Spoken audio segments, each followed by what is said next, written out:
মায়ের বদদোয়া আমাকে কাবা ঘরের ইমাম বানিয়েছে।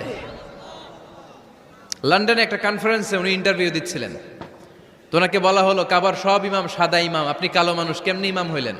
উনি বললেন আমার মায়ের বদদোয়া আজকে আমাকে কাবা ঘরের ইমাম বানিয়েছে। উনি বললেন আমি ছোট্টবেলা অনেক বদের হাট দিছিলাম, আমার মতো দুষ্ট আমার এলাকায় কোনো ছেলে ছিল না। মানুষের গালাগালি, মারামারি, দুষ্টামি, ভাঙচুর, চেঁচামেচি, চিৎকার, বিশৃঙ্খলা আমার মতো কেউ বেশি করতে পারতো না।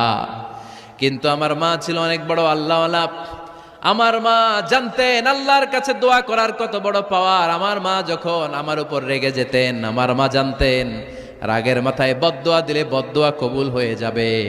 এজন্য যখনই আমি বেশি দুষ্টামি শুরু করে দিতাম, আমার মা রেগে আমারে বদদোয়া দিয়ে বলতেন আল্লাহ তোরে হেদায়েত দেখ, আল্লাহ তোরে কাবা ঘরের ইমাম বানায় দে। মা যখন রেগে যেতেন, রেগে মেগে উনি সব